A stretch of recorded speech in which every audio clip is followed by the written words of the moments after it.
이 땅에 많은 범죄자들이 있지만 가장 악한 사람 중에 한 사람은 유아를 성폭행하는 그런 사람들입니다. 이런 사람들은 중독이기 때문에 한 번, 두 번 그런 짓을 하는 것이 아니라 지속적으로 한 아이를 그렇게 계속 괴롭히다가 나중에 이제 꼬리가 밟혀서 비로소 이제 법정에 서고 감옥에 가게 됩니다. 죄질이 너무 나쁘고 중독자들이기 때문에 이런 사람들은 특별히 따로 격리 수용을 하게 됩니다.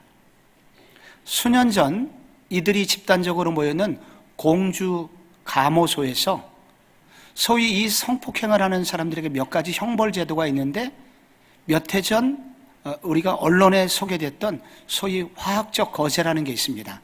약을 먹고 주사를 통해서 성욕을 억제하도록 하는 것입니다.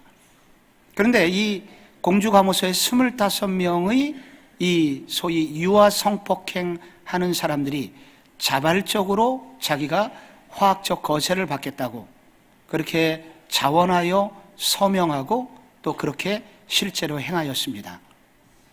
그들이 그 사인을 하면서 25명이 거의 비슷한 얘기를 했다고 합니다.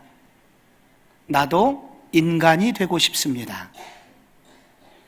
이들 속에는 이것이 나쁜 죄인 줄 알고 있었다는 겁니다.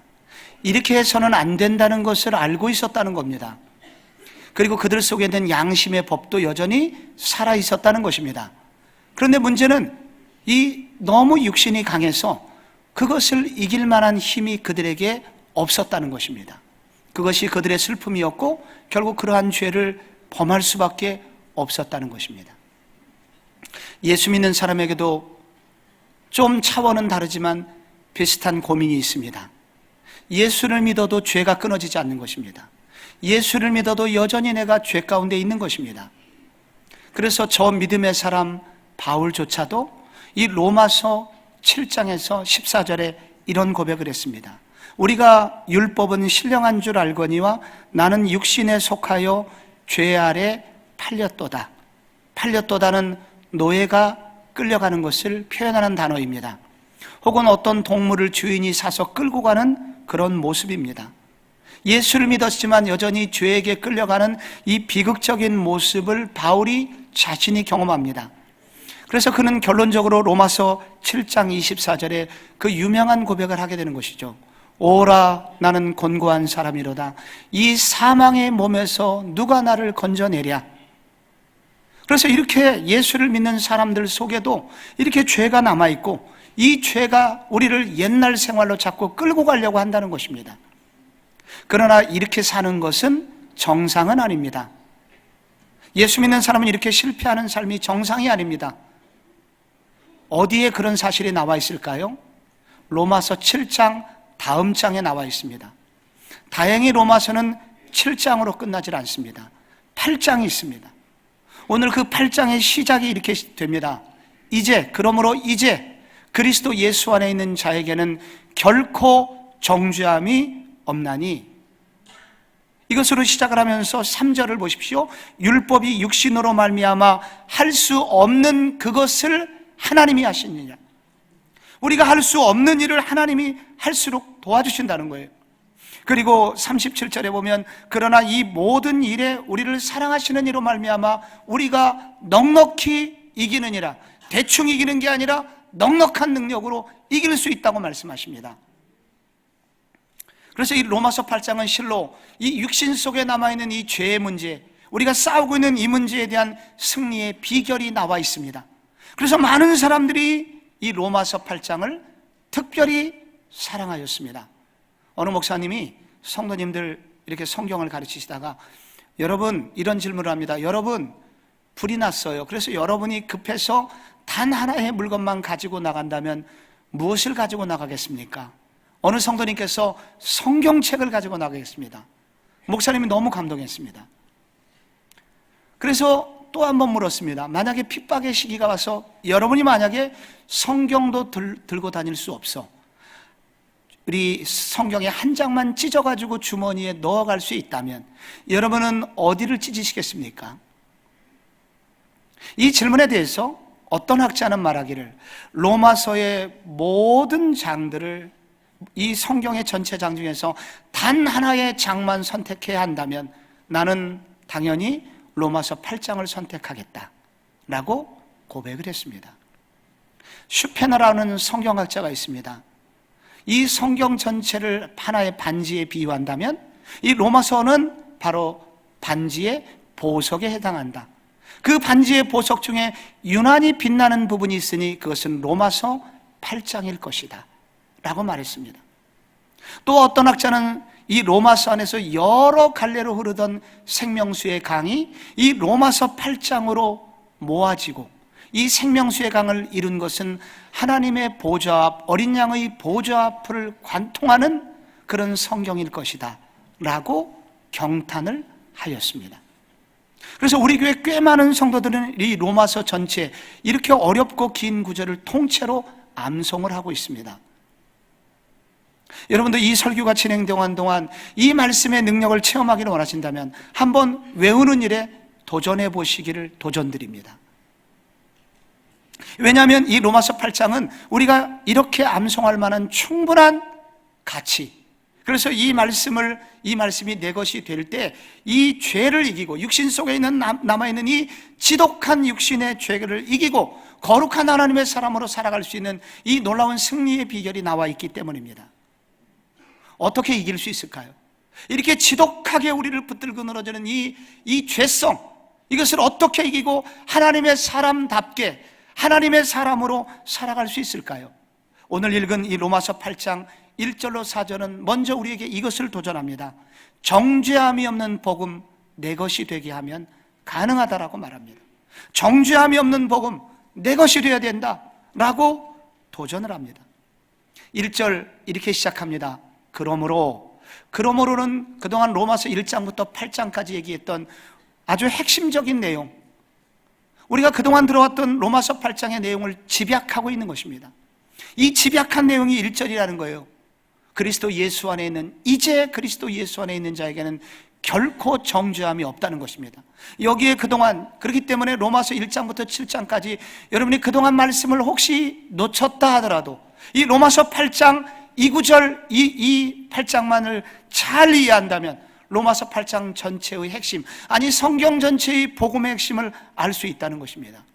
여기 핵심 단어는 결코 정죄함이 없다는 것입니다. 정죄하다, 누군가 죄를 정죄하다, 그것은 너는 나쁜 놈이야 라고 누군가에게 죄가 있다고 말하는 것을 정죄하다라고 하지요. 이 정죄하다는 증상, 이 정죄하다는 여러 형태가 있습니다. 먼저 하나님이 인간을 정죄하실 때가 있습니다. 우리가 인간이 죄를 지으면 하나님은 심판하십니다. 너는 심판을 받아 마땅해, 이렇게 하나님이 심판하심이 바로 정죄함입니다. 그런데 인간이 죄를 지을 때 인간끼리 정죄할 수 있습니다. 뭐라고 정죄합니까? 죄인들을 향하여 너는 죄인이야, 너는 몹쓸 인간이야, 너는 쓰레기야, 너 때문에 우리 집안 꼴이 아니야, 나가서 죽어. 이게 인간들이 인간에게 정죄하는 모습입니다.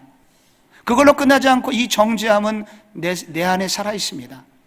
내 속에서 내가 봐도 나는 부족한 사람이야, 내가 봐도 나는 이 세상에서 쓸모가 없는 사람이야, 나는 너무 재능도 부족하고 능력이 부족해 하면서 자기 자신을 한없이 열등감으로 몰아넣는 그런 모습이 정죄한다는 모습입니다.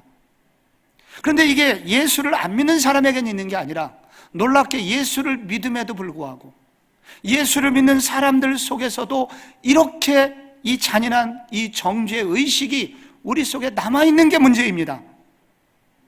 그런데 오늘 성경은 뭐라고 말합니까? 그런데 그리스도 예수 안에 있는 자들에게는 정죄함이 결코 있어서는 안 된다, 정죄함이 없다고 선언합니다. 왜 그럴까요? 그것은 그리스도께서 이 문제를 해결해 주셨기 때문입니다.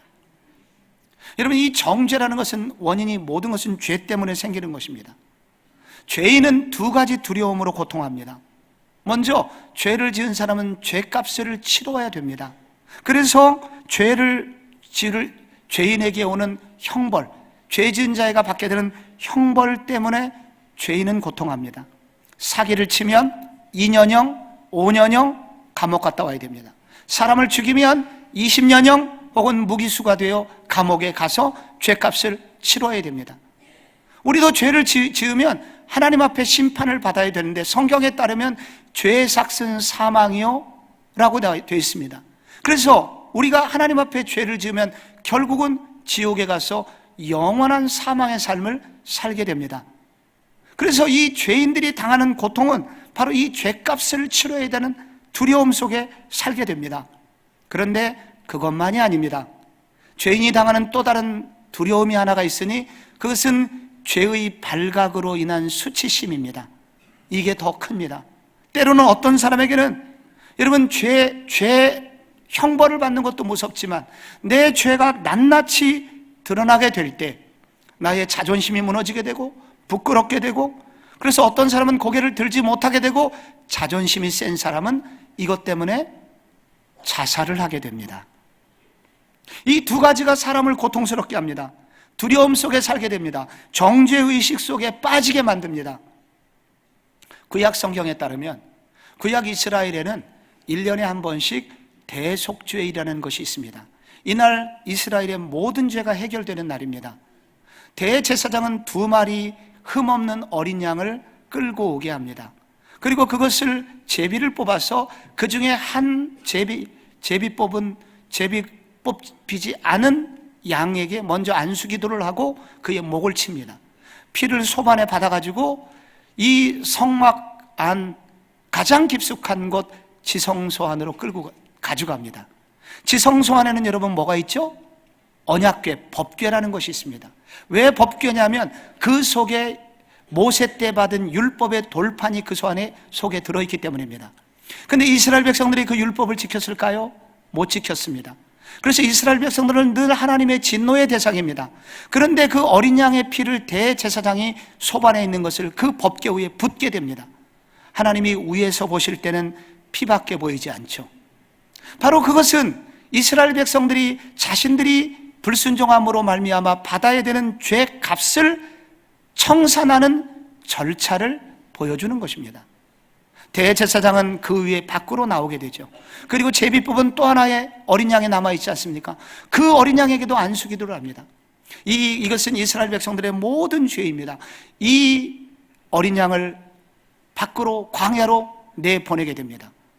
양의 특징은 눈이 안 좋아요. 30cm밖에 제대로 보지 못합니다.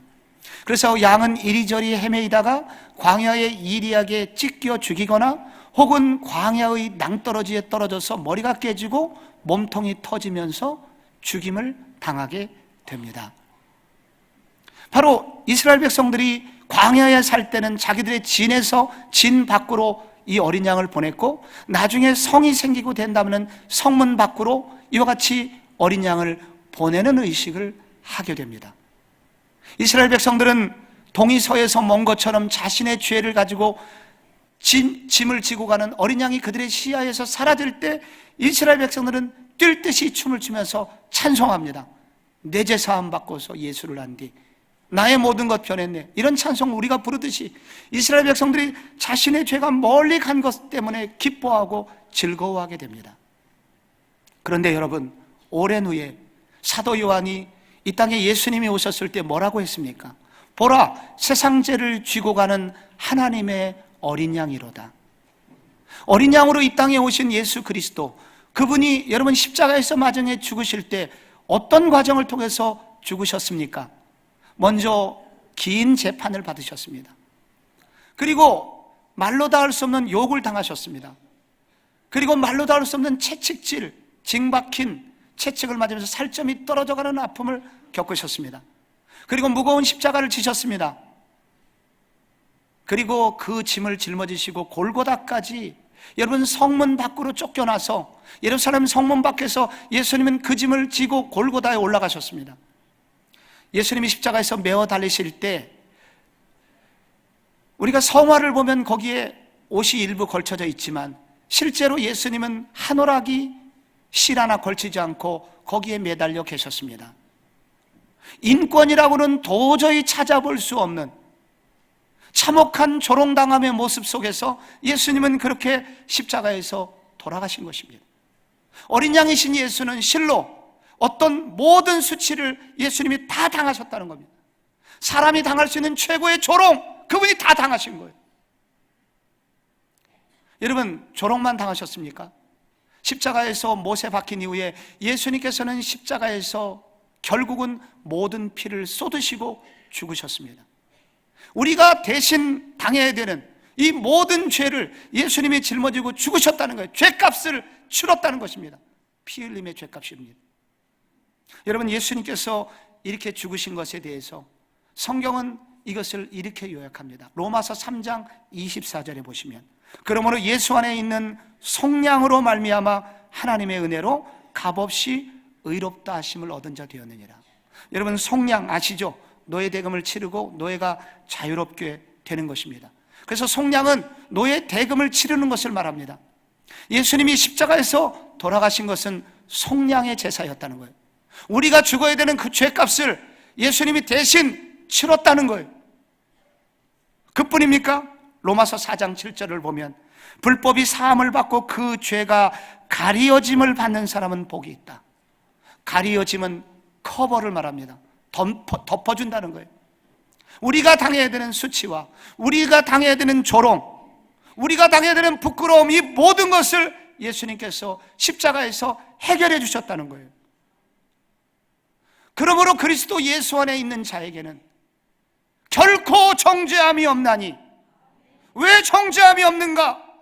바로 우리가 미움받아 마땅한 죄, 우리가 죄인으로서 마땅히 감당해야 되는 죄와 우리가 당해야 되는 부끄러움과 수치, 이 모든 것, 죄의 원인이 되는 이 모든 원인을 예수님이 십자가에서 짊어지고 돌아가셨기 때문에, 만약에 이것을 믿음으로 받아들이기만 한다면, 우리가 이것을 믿고 받아들인다면 우리는 결코 정죄함이 없는 상태에 이르게 될 것이다. 이 말은 달리 말하면은, 우리 하나님이 보실 때 우리가 미움받을 요소가 조금도 없게 됐다는 말입니다. 우리 안에 하나님이 보실 때 미워할 만하거나, 하나님이 보실 때 좀 창피하거나, 하나님이 보실 때 좀 외면하고 싶은 그런 모습이 조금도 없이, 우리는 하나님이 보실 때 너무도 존귀한 존재, 사랑스러운 존재, 보기만 해도 가슴이 찌릿찌릿한 그런 존귀한 존재로 태어나게 되었다는 말입니다. 그래서 여러분, 로마서 5장에는 이것을 이렇게 표현했습니다. 또한 그로 말미암아 우리가 믿음으로 서 있는 이 은혜에 들어감을 얻었다. 이 은혜에 들어갔다는 이 말은 구약의 지성소로 들어갔다는 원래 단어입니다. 오늘날로 말하면 대통령을 만나기 위해서 청와대 대통령의 그 집무실에 자유롭게 들어가는 특권을 누렸듯이, 아니 그것과 비교할 수 없는 특권을 누리듯이 우주의 통치자 되시는 하나님의 보좌 앞에 들어갈 수 있는 특권을 얻었고, 그것이 끝이 아닙니다. 그 앞에 서 있는 은혜, 금방 나와야 되는 것이 아니라 그분과 대화하고, 때로 그분과 독대하고, 그분과 함께 이 땅의 문제에 대해서 논의를 할 수 있는 너무도 존귀한 존재, 너무도 귀한 특권을 우리 하나님께서 우리에게 주셨다는 것입니다. 그래서 여러분, 사랑하는 성도 여러분, 우리가 그리스도 예수 안에서 깨닫는 이 복음, 그리고 그리스도 예수 안에 있는 자는 결코 정죄함이 없다, 미움받을 요소가 전혀 없고, 살아서는 하나님께 이렇게 존귀함을 얻고, 죽어서는 천국에 가서 영원히 주님과 더 가까이 사는 이 놀라운 특권, 이것이 우리에게 있다고 믿는 사람들에게는, 그래서 그들의 얼굴이 달라지고, 때로 몸이 달라지고, 그들의 인생이 달라지고, 그들의 삶이 이전과는 전혀 비교할 수 없는 모습으로 살아가는 힘을 얻게 되는 것입니다. 여러분, 최근에 엔돌핀으로 우리에게 유명해졌었던 이상구 박사가, 이분이 80년대부터 여러분 우리나라에 엔돌핀이라는 단어를 알려줬고, 그래서 그분의 건강 강좌를 듣기 위해서 많은 사람들이 구름대처럼 그렇게 몰리기도 했고 쫓아다니기도 했었지요. 이상구 박사는 안식교 교도입니다. 교인입니다. 그래서 그 사람 때문에 많은 사람들이 안식일 교인이 되었습니다. 그런데 최근에 이분이 나는 공식적으로 안식교를 떠납니다라는 신문 광고를 지난 10월에 게재를 했습니다. 그분이 이 안식교를 떠나게 된 것은 3년 전에 자기를 찾아온 한 여자 집사님 때문이었다고 합니다. 이름은 남은자 집사입니다. 이 여집사님이 안식교에서 40년 동안 소위 신앙생활을 했는데 암에 걸리게 되었습니다. 그래서 자기를 찾아왔는데 병을 고쳐달라고 찾아온 것이 아니라 내가 천국 갈 수 있을까요? 그 문제에 대한 해답을 얻기 위해서 이분을 찾아온 것입니다. 이분은 암이 폐하고 간으로 이미 다 전이가 돼서 2개월밖에 살 수 없는 상황이었는데 몸에 대한 염려보다는 영혼에 대한 염려가 더 컸던 사람입니다.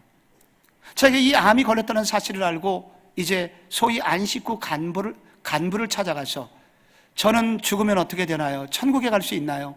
이렇게 물었더니 그 간부가 말하기를 지금도 예수님이 당신의 죄를 조사하고 있는 중이니 예수님께서 당신 죄가 없다고 판단되면 천국에 갈 것이요 죄가 있다면 지옥 가겠지요. 안식교 교리 중에 조사 심판설이라는 교리가 있습니다. 그래서 그때까지 이상구 박사도 이 분야에 대해서는 잘 알지 못하고 있다가 이 사람의 얘기를 듣고 이제 안식교 교리를 하나씩 공부를 하기 시작했습니다.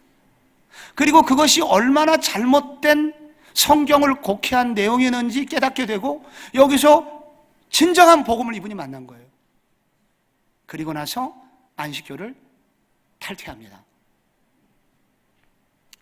이 자기가 깨달은 복음을 아까 남은 자라는 집사님한테 알려줬다고 그래요. 이분이 뛸 듯이 기뻐하더니 몸이 회복되기 시작하여 암이 완전히 치료가 됐습니다.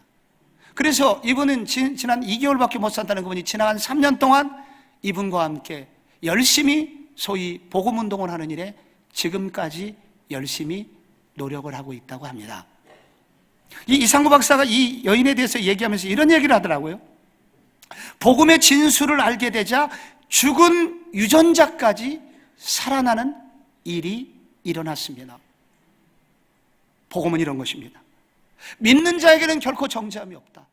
사랑하는 성도 여러분, 교회를 오래 다니는 게 중요한 게 아닙니다. 이 예수의 복음이 내 것이 되는 게 중요합니다. 예수를 믿을 때 그렇구나, 내가 정말로 죽을 수밖에 없는 내 죄, 그리고 내가 당할 수 있는 부끄러움, 이 모든 것을 예수님이 짊어지시고 십자가에서 이 문제를 해결했구나.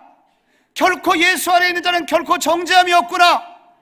그래서 여러분, 이 복음이 있는 사람은 마음이 달라지고 심지어 몸이 달라지고 인생이 달라지게 되는 것입니다. 성도 여러분, 이것을 마음으로 믿으시기를 바랍니다. 이것이 내 것이 되어야 됩니다. 여러분의 이 복음의 능력이, 여러분이 이 정죄함이 없는 이 은혜가 여러분의 머리에, 여러분의 가슴에, 심지어 여러분의 심장에, 여러분의 폐와 여러분의 간에, 여러분의 몸 세포에 여러분 이 복음의 진수가 여러분의 몸 전체에 흘러 들어가시기를 축원합니다. 여러분, 이것만이 아닙니다. 육신을 넘어서는 더 큰 능력을 체험하려면 이것이 기초가 되어 또 하나 알아야 되는 것이 있습니다. 그것은 우리 육신 속에 남아있는 죄를 해결하시기 위해서 우리에게 찾아오신 성령님을 알고 믿고 따라가야 됩니다. 오늘 이는 그리스도 예수 안에 있는 자에게는 결코 정죄함이 없나. 이는 그리스도 예수 안에 있는 생명의 성령의 법이 죄와 사망의 법에서 너를 해방하였다 하였습니다. 여기 두 법이 나옵니다. 여기 죄와 사망의 법은 존 스토트가 표현한 그대로 따르면 깜짝 놀라게도 죄와 사망의 법은 바로 그렇게 거룩해야 될 율법을 말하는 것이다 라고 고백을 했습니다. 이 죄와 사망의 법이라는 것은 이 율법을 말하고 이 법 속에는 아주 강력한 권세가 들어있다는 의미가 포함이 되어 있습니다. 율법은 여러분 구약에 나온 10계명이 대표적이죠. 하나님이 주신 것이기 때문에 거룩한 것입니다. 아름다운 것입니다. 그런데 이 율법은 인간이 속에 거역의 본성이 있고 인간 속에 있는 남아있는 죄 때문에 여러분 이 율법이 제 기능을 발휘하지 못합니다. 오히려 기능이 반대로 가서 결국 죄와 사망의 법이 됩니다. 자, 몇 주 전 말씀을 나눌 때 이런 예를 들었습니다. 여러분, 우리 자녀들이 텔레비전을 보고 있습니다. 시험이 코앞인데 얘야 이제 텔레비전 끄고 집으로 방으로 들어가서 공부해라. 여러분, 이게 얼마나 아름다운 부모님의 법입니까? 얼마나 아름다운 거예요. 이거 들으면 어떻게 됩니까? 아이들의 미래가 아름다워질 거예요. 그런데 그 얘기를 듣는 아름다운 율법을 듣고 그 아들이 갑자기 거역의 본성이 살아납니다. 그 얘기를 듣는 순간 내가 10초 전에는 텔레비전 끄고 들어가서 공부하려고 그랬는데 엄마가 그 얘기를 했기 때문에 오히려 욱하는 성질이 나면서 밖으로 나가버립니다. 율법이 오히려 제 기능을 발휘하지 못하고 역기능이 나옵니다. 반대가 되는 거예요. 왜? 우리 속에 남아있는 이 본성, 악한 본성이 아무리 좋은 법도 다 이렇게 말아먹게 된다는 거예요. 그래서 율법이 죄와 사망의 법이 됐습니다. 하나님이 지키라고 한 것을 우리가 다 지킬 수가 없어요. 오히려 우리 속에 남아있는 악한 본성이 이렇게 만들어버린다는 것입니다. 그런데 주님이 어떻게 이 문제를 해결하십니까? 생명의 성령의 법을 보내셨다는 거예요. 생명의 성령의 법은 이제 예수께서 십자가에서 돌아가시고 난 이후에 그분이 우리에게 보내주신 새로운 법이 있다는 거예요. 그게 성령의 법입니다. 그 성령의 법이 우리 가운데 들어오게 되고 우리가 그 법의 통치를 받게 되면 비로소 어떻게 됩니까? 해방이라는 것이 생깁니다. 우리가 그 죄의 무서운 속박으로부터 벗어날 수 있게 된다는 거예요. 한번 정리해 보겠습니다. 여러분, 하나님께서 우리에게 이 성령의 법이 올 때까지 이 세 가지 과정이 있습니다. 먼저 3절에 보십시오. 율법이 육신으로 말미암아 연약하여 할 수 없는 그것을 하나님은 하시나니 곧 죄로 말미암아 자기 아들을 죄 있는 육신의 모양으로 보내어 육신의 죄를 정하사라고 되어 있습니다. 자기 아들을 죄 있는 육신의 모양으로 보냈답니다. 예수님, 그분은 하나님 우주의 통치자였잖아요. 하나님 그분 자체였잖아요. 그런데 그분이 어떻게 되셨습니까? 이 땅에 사람의 몸을 입고 오셨다는 것입니다. 어떤 이는 비유하기를 이 성육신 사건이야말로 마치 우리가 개미로 태어난 것과 같다. 이렇게 이런 능력을 가진 우리 인간이 개미가 되는 순간 어떻게 되겠습니까? 얼마나 많은 한계와 제한 속에 갇히겠습니까? 우주의 통치자이신 그분이, 하나님이신 그분이 인간이 되신 겁니다. 이렇게 작아지신 거예요. 그런데 이렇게 작아지시게만 된 것이 아니라 성육신 한 것뿐만 아니라 두 번째 단계가 있습니다. 육신의 죄를 정하사. 예수님이 이 땅에서 인간으로 온 것도 억울한데 그걸로 끝나지 않고 이 온 우주의 죄를 예수님께 다 옮겨 놓으셨다는 것입니다. 그래서 이 말은 달리 표현하면 예수님께서 죄덩어리가 되게 하셨다는 겁니다. 예수님을 죄덩어리로 만드신 거예요. 저는 청년 부목사 시절에 신림동 주택에서 살았습니다. 그런데 거기에 쥐가 많았어요. 심지어 거실로 쥐가 밤에 자고 있으면 침투를 해서 제가 어쩔 수 없이 이제 어디 가가지고 철물점 가가지고 소위 쥐덫 찐득이를 사왔습니다. 찐득이를 쥐가 다닐 만한 곳 이곳저곳에 놨는데 교회를 갔다 왔더니 역시 쥐들이 거기에 모여 있었습니다. 큰 쥐, 중간 쥐, 그리고 큰 쥐. 이런 쥐들이 거기에 한 4마리, 5마리 막 모여갖고 아직도 살아있더라고요. 근데 거기 찐득이 빠져나오지 못하고 막 거기에 막 몸을 움직이고 있습니다. 예, 막 징그러우신 그런 표정, 제가 예상했던 표정입니다. 너무 징그러우셔야 돼요. 그래서 그 찐득이를 이렇게 이제 또 구부려가지고 아직 살아있는 그거를 밟아갖고 너무 좋습니다, 자매들. 네. 계속 그렇게 고통스러워해 주시기 바랍니다. 저는 이것을 꿈꾸면서 설교를 준비했습니다. 제발 징그러웠기를 바랍니다. 그런데 예수님께서 짊어지신 그 죄는 바로 그렇게 참혹하고 더러운 우리 모든 죄를 예수님이 다 짊어지신 겁니다. 예수님이 죄의 찐득이판이 되셔가지고 온 우주에 그렇게 더러운 죄, 소름 끼치는 죄, 그 죄들을 예수님이 전부 다 짊어지시고 죽으신 겁니다. 육신의 죄를 정하셨다는 거예요. 그런데 예수님은 그렇게 죽으심으로 끝나지 않았습니다. 3일 만에 부활하셨습니다. 그리고 승천하셨습니다. 그리고 나서 하신 일이 뭐냐면은 우리들에게, 남아있는 그의 제자들에게 예수님은 성령을 보내주셨습니다. 그 부분에 대해서 여러분 요한복음 14장 16절이 이렇게 말합니다. 내가 아버지께 구하겠으니 그가 또 다른 보혜사를 너희에게 주사 영원토록 너희와 함께 있게 하리니. 여기 또 다른 보혜사라고 말하는 이 단어는, 보혜사는 우선 보호하고 은혜를 베푸는 스승님, 보혜사입니다. 이게 원래 예수님을 뜻하는 단어예요. 그런데 여기 또 다른은 예수님과 똑같은 그런 단어입니다. 예수님과 똑같은 분, 그리고 영이신 분 이 땅에 보내주셨는데 그분이 성령님이십니다. 여러분, 예수님께서 우리에게 성령을 보내주셨는데 이 성령님은 어떤 면에서는 예수님보다 능력이 많아요. 예수님께서는 갈릴리에 계시면 예루살렘에 동시에 계실 수가 없었습니다. 그러나 성령님은 영이시기 때문에 우리가 가는 어디든지 따라오셔서 우리와 함께 동행해 주세요. 그리고 우리 속에 들어와 주셔서 영원토록 떠나지 않고 우리를 도와주세요. 그런 성령님을 우리에게 보내주신 것입니다. 어릴 적 저희 할머니들께서, 시골 할머니들께서 애들이 막 울면은 쓰셨던 공갈 용어, 1번 순사 온다. 아이고 무서워라, 1번 순사 온다. 애들은 하나도 무섭지 않은데 할머니들만 무서워갖고 그렇게 말씀하셨습니다. 이게 젊은 사람들은 1번 순사가 얼마나 무서운지 느낌이 없어요. 근데 1번 순사가 어떤 사람들이냐면 일단 총칼로 무장을 해서 시골 농민들의 쌀떡을 다 긁어갖고 빼앗아 갑니다. 그래서 여러분, 우리가 일제 말기 1930년대 40년대 초에는 이 어르신들이 나무 껍질을 벗겨서 끓여가지고 연명을 했습니다. 뿐만 아니라 멀쩡한 딸들을 끌어다가 위안부로 팔았습니다. 이게 일본 순사들이 하는 일이에요. 이건 너무 떨린 거예요. 일본 순사들만 보면은 오금이 저린 거예요. 그런데 여러분, 1945년 해방이 왔습니다. 해방이 왔지만 제 고향 칠갑산 산골짜기에는 신문도 없고 라디오도 없기 때문에 해방의 소식을 몰랐어요. 해방은 왔지만 일본군 나타나면 모두 다 다시 쌀도 내주고 물건도 내줘야 됩니다. 벌벌벌 떨어야만 했습니다. 그런데 마을의 한 청년이 저기 외지에 갔다가 들어오면서 해방의 소식을 전해줍니다. 아, 우리나라가 해방이 됐다. 그 일본군한테 이렇게 두렵게 살지 않아도 돼. 소식을 전해줬습니다. 만세를 불렀습니다, 마을 사람들이. 그렇다고 해서 당장 일본군 순사로부터 해방된 건 아닙니다. 왜냐하면 그들은 여전히 총과 칼이 있었습니다, 그들에게는. 그리고 거기 친일파들하고 묘하게 협착이 되어 있었습니다.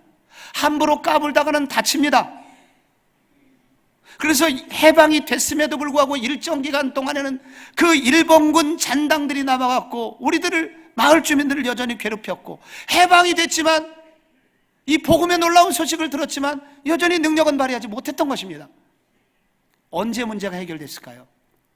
연합군에서 군대를 보내서 군청을 이제 장악하고, 그리고 경찰서를 장악하고, 비로소 경찰들을 마을로 보내면서부터 이제 한국군 경찰, 한국군 군인이나 경찰이 들어오면서 그들을 보고 일본군이 이제 떠나기 시작합니다. 그때 비로소 이 일본군의 잔혹한 통치로부터 벗어나게 되는 것입니다. 우리는 복음을 알죠. 예수를 믿었습니다. 우리 구원받았어요. 그럼에도 불구하고 여전히, 여러분, 여전히 우리 속에는 죄라는 잔당이 남아있는 겁니다. 이거 우리 힘으로 다 쫓아낼 수는 없는 거예요. 예전에 당해왔던 습관이 있기 때문에 보기만 해도 두렵고 질 수밖에 없다는 생각이 듭니다. 그래서 보내주신 분이 계십니다. 성령님이신 것입니다. 예수님께서 승천하셔서 우리에게 성령님을 보내주셨습니다. 성령님을 우리 속에 들어오게 하셨습니다. 그래서 우리 예수 믿는 우리 모든 사람 속에 성령이 거주하십니다. 그 성령님은 하나님이시기 때문에 이 죄의 잔당들은 게임이 되질 않습니다. 그래서 우리 속에 오신 성령을 의지하게 되면 어떻게 되느냐? 여러분, 이 죄의 잔당들을 하나씩 둘씩 몰아나게 됩니다. 우리가 해야 될 일이 남아 있습니다. 오늘 성경의 4절에 그렇게 되어 있죠? 육신을 따르지 않고 그 영을 따라 행하는 우리에게 율법의 요구가 이루어지게 하려 하십니다. 여러분, 우리 이 말은 우리가 이제는 우리 안에 계신 성령님께 순종하고, 아, 그렇구나, 성령님이 이런 뜻으로 우리 가운데 오셨구나, 그래서 성령님이 계심을 알고 성령님을 의지하고 성령님을 높이고 성령님 힘을 주세요, 기도하고, 이렇게 할 때, 그리고 죄에게 순종하지 않고 성령님께 순종하게 되면 여러분, 죄의 세력은 줄어들고 성령의 능력은, 영역은 넓어져서, 그래서 우리로 하여금 죄로부터 벗어나 구체적인 거룩의 삶에 살 수 있는 그런 능력을 주신다는 것입니다. 갈라디아서 5장에 이렇게 말씀했죠. 내가 이르노니 너희는 성령을 따라 행하라. 그리하면 육체의 소욕을 이루지 아니하리라. 우리의 문제는 뭐냐면, 우리의 이제 할 일은 뭐냐면 성령을 따라 행하는 것입니다. 그러면 이길 수가 있습니다. 여러분, 지방법원에서 패소했어도, 지방법원에 패소했어도 풀 죽을 필요 없습니다. 대법원에 가서 이기면 됩니다. 대법원에 더 큰 법 안으로 들어가면은 지방법원 법들은 나를 어렵게 했던 정죄함은 상관이 없어요. 그러니까 성령의 법 안으로, 그분의 통치 안으로 들어가면 작은 죄는 사라져버립니다. 여러분, 우리의 법 중에 만유인력의 법이라는 게 있습니다. 여러분, 이 법은 무슨 물건이든지 던지면 떨어져요. 바닥으로 떨어지게 돼 있어요. 우리는 올라가면 떨어지게 돼 있습니다.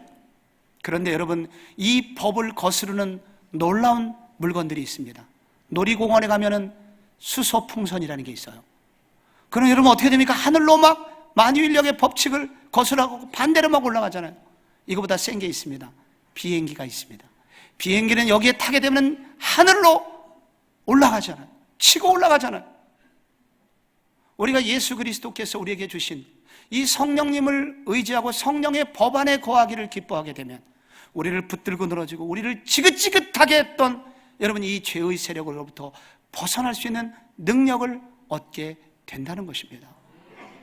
우리 교회 한 집사님께서 어려운 직장 생활을 하던 시절이 있습니다. 뇌경색에 걸려서 어렵게 직장 생활하고 있는 후배 직장인이 있었는데 너무 사랑으로 격려를 해줬습니다. 밥도 사주고 선물도 보내주고 위로도 해주고 때로는 용돈도 줘갖고 엄마를 잘 돌보도록 했습니다. 그런데 어느 날부터 이 후배가 부장하고 짝짝꿍이 돼가지고 자기를 괴롭히게 합니다. 없던 말도 막 지어냈다고 그래요. 그리고 한 번은 회사가 발칵 뒤집힐 만한 일을 이 집사님이 했다고 다 뒤집어 씌운 겁니다. 너무 억울하고 분통했습니다. 그래서 이거 불러다가 한번 하면서 욱하는 마음도 들었고 그를 어떻게 괴롭힐까 혼내줄까 생각을 하다가 마음 한켠에 드는 생각이 이거 이렇게 하면 누구만 좋아할까? 그래서 이렇게 하면 안 되겠다. 마침 또 로마서 8장도 공부하고 있었습니다. 훈련을 받고 있었습니다. 그래서 이 문제를 가지고 성령님을 의지했습니다. 주님 어떻게 하면 좋습니까? 그런데 어느 날 이제 놀라운 일이 생겼습니다. 부장은 이제 회사를 그만뒀는지 좌천이 됐는지 사라지게 되었고 이 남은 부하 직원은 자기 밑으로 들어오게 됐습니다. 질서가 잡힌 겁니다. 그래서 억울하고 분통했던 이 모든 것들 해결받았고 이 부하 직원은 부끄러운 얼굴로 직장 생활을 하고 이제 용서를 구하면서 직장 생활을 할 수밖에 없게 되었습니다. 우리 힘으로 우리는 이 세상 다 이길 수 없고 우리의 욕구 다 이길 수 없습니다. 그러나 우리 예수 믿는 우리에게 하나님이 주신 선물이 있음을 기억해야 됩니다. 죄와 사망의 법을 이길 수 있는 생명의 성령의 법, 우리 가운데 성령님을 주셨음을 믿고 여러분 이 성령께 더 의존하시고 더 많이 기도하시고 찬송하시고 그래서 이 성령 하나님과 함께 내 힘으로 이길 수 없는 이 세상 이기는 성도들 되시기를 예수 그리스도의 이름으로 축원합니다. 복음이 내 것이 되어야 됩니다. 그리고 성령님과 동행하는 삶을 살면 이길 수 있다고 말씀하셨습니다. 이 말씀이 여러분의 말씀이 되시기를 바랍니다.